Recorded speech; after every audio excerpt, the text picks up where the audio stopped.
Hello, you wonderful people, and welcome to another episode of Super-Fanta-Fi. This being a show where I talk about TV shows of the supernatural, fantasy, and/or science fictional genre. For today's episode, I'm going to talk about the latest episode of Midnight Texas.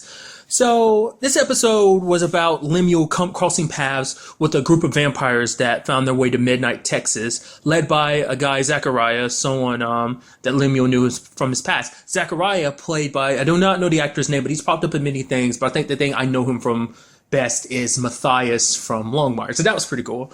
But basically him and Lemuel have a deep past. And the fact is that he's actually the one who made Lemuel into a vampire anyway. We actually got to look at Lemuel's past and finding out that he was actually a slave at one point, but ran away because he had heard legends about kind of finding freedom. And he decided to become a vampire because it's like, well, being in his circumstances, a slave on the run, like, only death waited him, so he took this opportunity to gain freedom. And that was kind of a cool thing about this episode too, was about learning what vampires are like.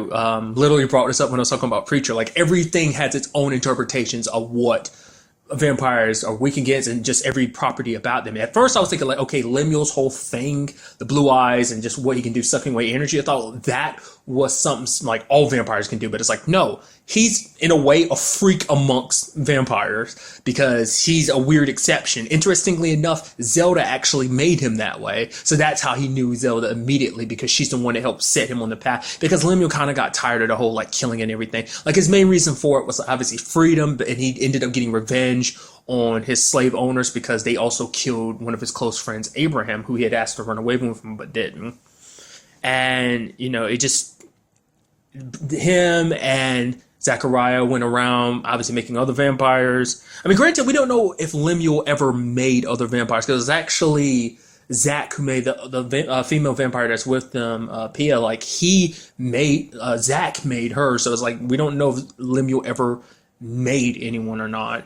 But he just got tired of all the killing and stuff like that. Because to him, it's like, on multiple levels, it's like, I started off as a slave, and now I'm kind of still back in that spot. I thought I got freedom, but now I find myself back to being chained up again because I'm lusting for blood. I'm submitting to someone else's will, and he just got tired of being a monster. It's like, I ran away from monsters, and now I've become the very monsters I ran away from. So Zelda helped him. Like, for the fact is that he was like, you know what? I'm not going to hurt you. Just when the sun comes up, run. Hell, I might even go out there with you, essentially, kill himself just so he won't have to live like that anymore.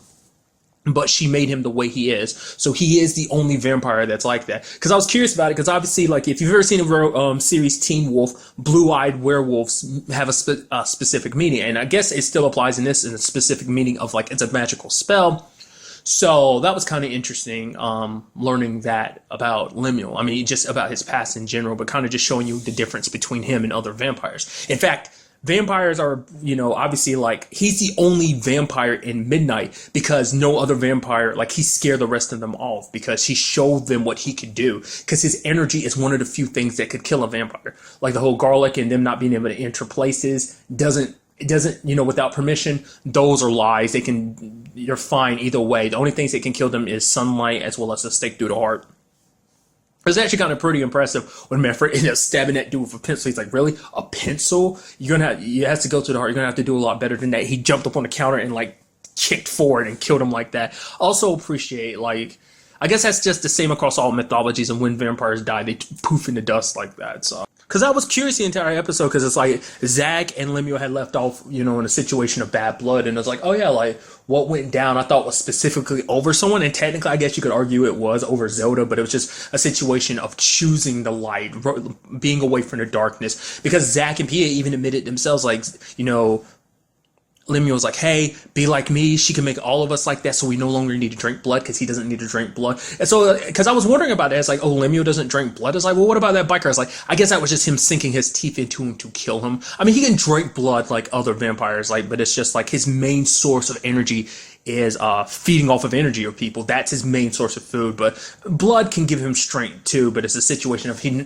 just trying to stray away from it as much as possible, relying mainly on energy as a means of, so it's not even like because before I kind of described it, I was like, oh, it's kind of like an appetizer, but it's like, no, it's like a full course meal in its own, but I'm sure blood is probably a lot more potent and just probably a lot more tasty. But I mean, I don't know. You always wonder what that tastes like to a vampire. Does it taste just like blood? Does it taste like something else? And in his case, what does energy taste like? Whatever the case may be. But it seems like that's what divided them up. And it ended up being interesting because the moment he saw what Lemuel could do, he's like, oh, now I want to be a part. It's like, no, back away. You said you didn't want this, go away. So I also gotta give mad props to Olivia, like just being the all-around badass of the episode, just being so kick-ass. Like, for one, she's taking down that PO lady, like she's trying to attack Olivia, and Olivia takes her down like 2 seconds flat, bam, bam, trips her up, stabs her with her heel and then the chest and kills her. I'm like, damn, look at you being a badass, dude.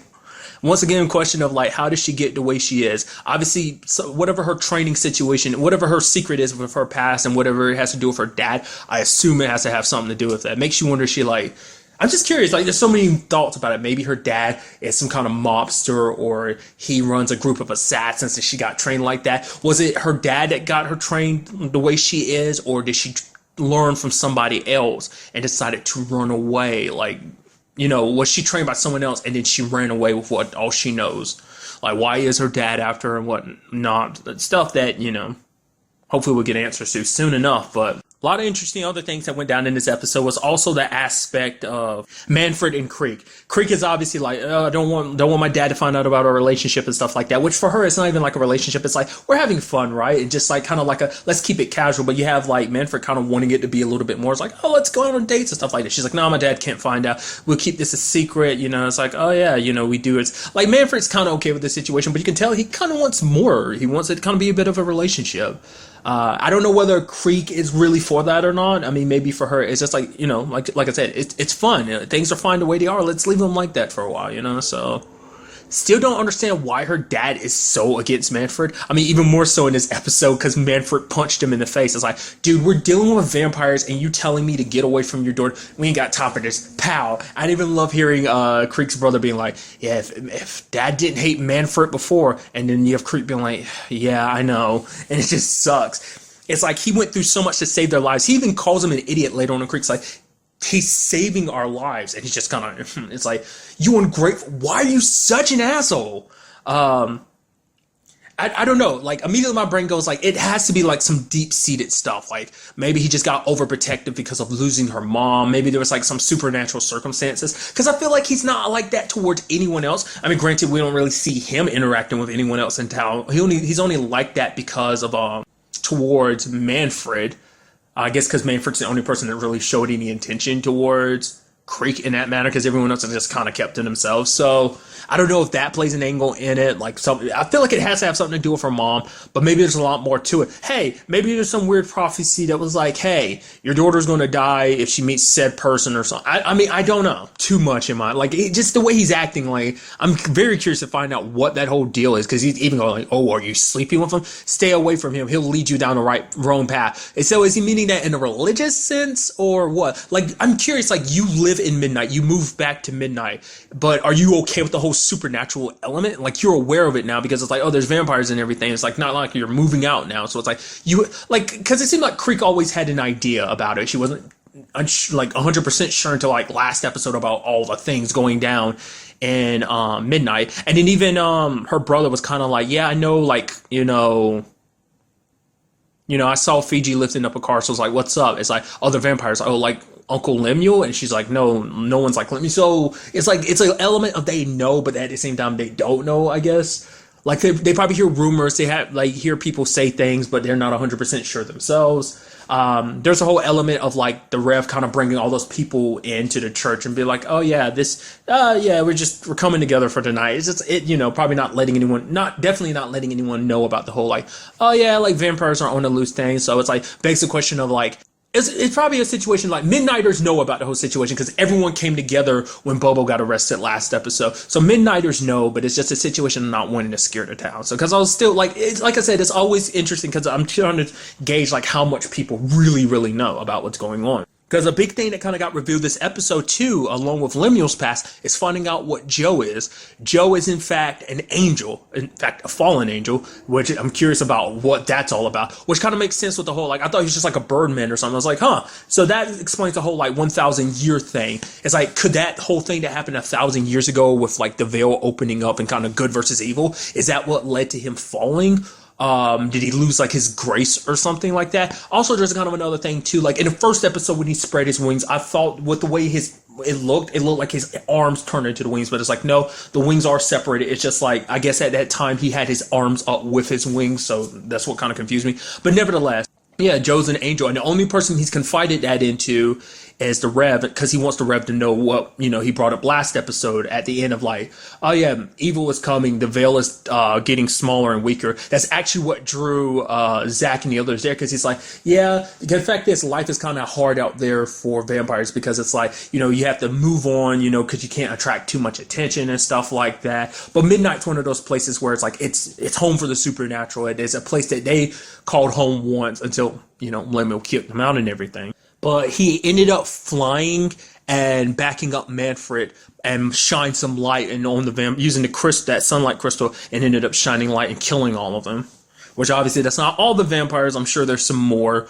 Because we had that whole situation at the end of the episode where Tiffany was attacked. It was like someone biting onto her neck. Now, granted, maybe they're not a vampire. Maybe there's something else entirely. But whoever they are or whatever they are heading towards midnight. But what's also interesting is the fact is that Joe is hiding it from people. Because it makes sense, because his significant other was bringing it up. Last episode, he's like, oh, I found this a feather, you were flying, you need to keep that. I was like, why? I was like, everyone knows something's up, because even Creek was like, yeah, the fact is that he guards a place. Once again, it's a situation of like, people know, but they don't know. No one knows what Joe is. She meant that in the sense of like, oh, he watches over the town, like literally he watches over the town and from high above. So no one, I guess prior to this, no one except for his significant other knows exactly what he is. So, because he even hides it from Manfred. Manfred's like, yo, how did you get up to the tower? He's like, oh yeah, I snuck up there. He's like, oh, okay, cool. So he is hiding what he is. Like, I wonder why. I guess much like Manfred, because like things will get complicated. For the fact is that he admits that he's an angel and he has to dive into all of that. Or maybe it's just, I guess being an angel has a burden all on its own that he doesn't want to share with anybody else. It's kind of like his cross to bear. I mean, to be fair, at the same time, like, it's not just him. Everyone in Midnight has their secrets. Olivia's definitely got hers, so Lemuel kind of had his until like this episode and everything too. And that was kind of a conversation him and Olivia had. And he's like, I was hoping to never taste your blood, because the conversation that come up early in the episode of like, oh, would he ever bite her? And she's like, Olivia's like, I have no interest. And you see a smile on Lemuel's face because he has no interest of making her a vampire either. It's like, we'll stay together for as long as possible, because it does seem like they have a deep connection. Now, where they ran into each other, how, like, was it after she came to Midnight that Lemuel and her bonded? I wonder, is he the oldest resident, like, in Midnight? Has he always been there?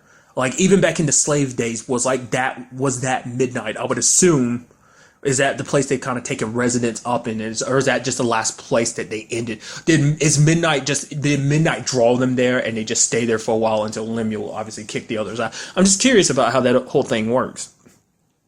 But the fact is, he never wanted to taste Olivia's blood, but now, trying to save his life, give him enough energy to fight, to break free of those chains that Zach had him in, he had to taste her blood, which I'm wondering, will anything come of that? Probably not. He's different from most of them. He doesn't need blood once again, so it's like a situation of like, it probably won't mean anything, but I just feel like it's such a small thing that at the same time, it's like there's always an opportunity for that to turn into something later on, but we'll just, have to wait and see. So also this episode, we had the whole Fiji and Bobo situation.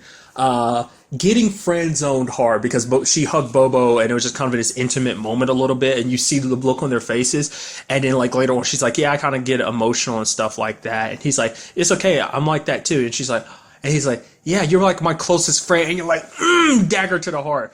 Once again, I think I definitely forgot to talk about her familiar, her little cat that talks in the first episode. Completely forgot to bring him up. And you even have him talking to her like, yo, you might want to clean up. And she's like, what are you talking about? And then Bobo showed up. And even him being like, moment that happened, you're my closest friend. You can hear him go, ugh. So immediately my brain goes, I think Bobo's an idiot. Like, emotionally, he's an idiot. And no, I mean that as someone who is like that too. Like, you don't realize when people like you, even when it's super obvious. It's probably like super apparent to everyone how Fiji feels about him. But to him, it's not that apparent. Probably he's like, no, like, there's no way Fiji wait, Fiji likes me? No, like, I'm just a friend to her. That's all it is. Or a friend. Wait, do you have feelings? It's probably going to turn into a situation like that. But overall, a very, very good episode. And I'm very interested to see what goes on in the next episode. But really, that's all I wanted to talk about. So the next time we meet, be happy, be safe, live life to the fullest, and enjoy it. Good day and goodbye.